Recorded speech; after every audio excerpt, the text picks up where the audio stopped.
In the last 10 years, there's been some very interesting developments in evolutionary biology, neurocognitive science, child development research, and many other fields, which is beginning to challenge some of these long-held shibboleths that we've had about human nature and the meaning of the human journey. But there is another frame of reference emerging in the sciences, which is quite interesting. It really challenges these assumptions.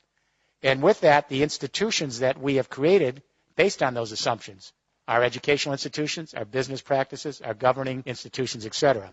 Let me take you back to the early 1990s, sleepy little laboratory in Parma, Italy, and scientists had a MRI brain scanning machine on a macaque monkey as the macaque monkey was trying to open up a nut. They wanted to see how the neurons would light up.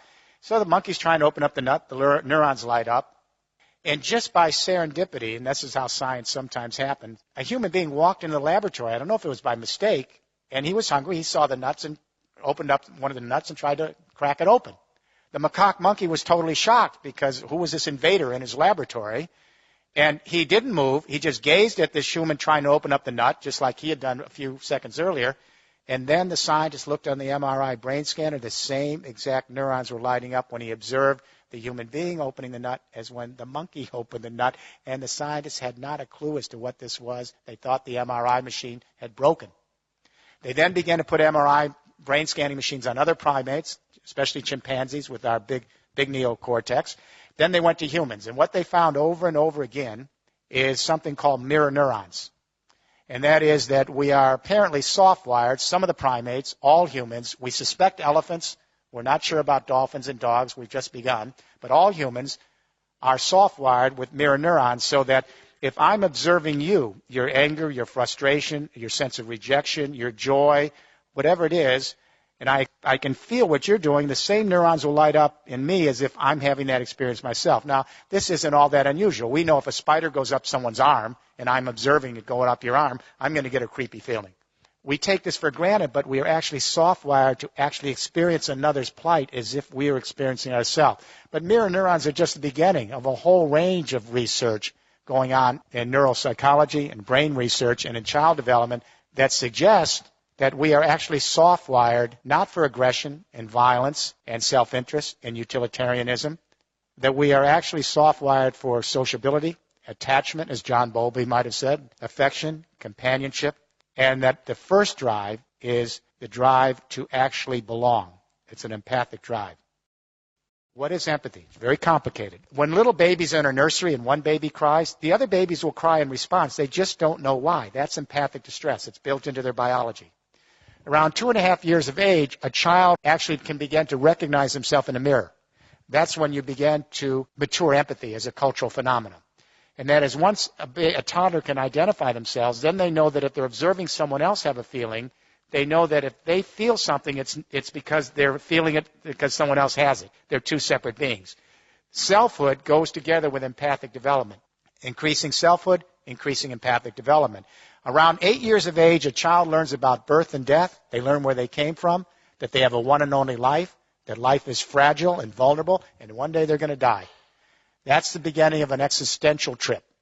Because when a child learns about birth and death and they have a one and only life, they realize how fragile and vulnerable life is. It's very tough being alive on this planet, whether you're a human being or a fox navigating the forest. So when a child learns that life is vulnerable and fragile and that every moment is precious and that they have their own unique history, it allows the child then to experience another's plight in the same way. That other person or other being, could be another creature, has a one and only life. It's tough to be alive, and the odds are not always good. So if you think about the times that we've empathized with each other, our fellow creatures, it's always because we felt their struggle. We have the width of death in empathy and the celebration of life. And we show solidarity with our compassion. Empathy is the opposite of utopia. There is no empathy in heaven. I guarantee you, I'll tell you before you get there. There isn't any empathy in heaven because there's no mortality. There's no empathy in utopia because there is no suffering. Empathy is grounded in the acknowledgement of death and the celebration of life and rooting for each other to flourish and be. It's based on our frailties and our imperfections.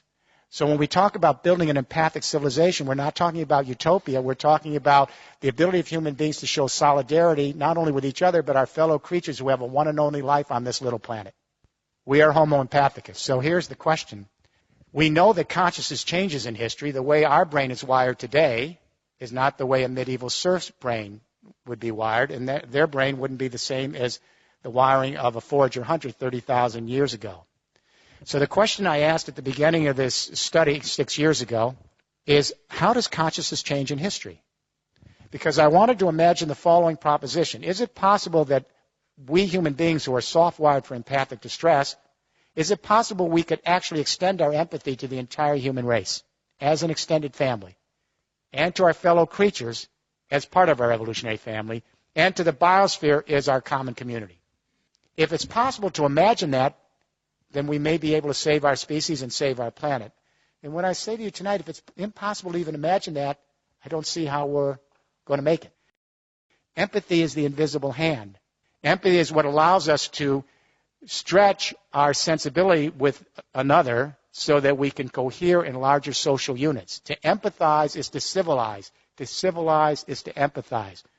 With forage or hunter societies, communication only extended to the local tribe and shouting distance. Everyone over in the next mountain was the alien other. So empathy only extended to blood ties. When we went to the great hydraulic agricultural civilization, script allowed us to extend the central nervous system and to annihilate more time and space and bring more people together. And the differentiation of skills and the increasing selfhood not only led to theological consciousness, but empathy now extended to a new fiction. And that is, instead of just associating with one's blood ties, we detribalized and began association based on religious ties. So a new fiction, Jews start to see all other Jews as extended family and empathize with Jews. Christians start to see all other Christians as extended family and empathize with Christians. Muslims, the same. When we get to the 19th century, the Industrial Revolution, and we extend markets now to larger areas and create a fiction called the nation state. And all of a sudden, the Brits start to see others in Britain as extended family. The Germans start to see Germans as extended family. The Americans as Americans. There was no such thing as Germany. There was no such thing as France. These are fictions. But they allow us to extend our family so that we can have loyalties and identities based on the new complex energy communication revolutions we have that annihilate time and space. But if we have gone from empathy in blood ties to empathy in religious associational ties, to empathy based on national identification, is it really a big stretch to imagine the new technologies allowing us to connect our empathy to the human race writ large in a single biosphere? On what reason would we stop here at the nation-state identity and only have ideological empathy or theological-based empathy or tribal-based blood tie empathy? We have the technology that allows us to extend the central nervous system and to think viscerally as a family, not just intellectually. When that earthquake hit Haiti, and then Chile, but especially Haiti, within an hour the Twitters came out, and within 2 hours some cell phone videos, YouTube, and within 3 hours the entire human race was in an empathic embrace coming to the aid of Haiti. If we were, as the Enlightenment philosophers suggested, in materialistic, self-interested, utilitarian, pleasure-seeking, it couldn't account for the response to Haiti. Apparently, 175,000 years ago in the Rift Valley of Africa, there were about 10,000 anatomically modern human beings walking the grasslands, our ancestors. The geneticists located one database woman. It's a database line. Apparently, her genes passed to everyone in this room tonight. The other ladies didn't make it. Gets even more strange. They located a single male. This is a database line for genetics. They call him the Y chromosome Adam. Apparently a fairly potent guy. His genes passed to everyone in this room. So here's the news. 6.8 billion people at various stages of consciousness, theological, ideological, psychological, dramaturgical. We're all fighting with each other with different ideas about the world, and guess what? We all came from two people. The Bible got this one right. We could have come from many, but the point is we have to begin thinking as an extended family. We have to broaden our sense of identity. We don't lose the old identities of nationhood and our religious identities and even our blood ties. But we extend our identity so we can think of the human race as our fellow sojourners and our other creatures here as part of our evolutionary family and the biosphere as our community. We have to rethink the human narrative. If we are truly homo empathicus, then we need to bring out that core nature.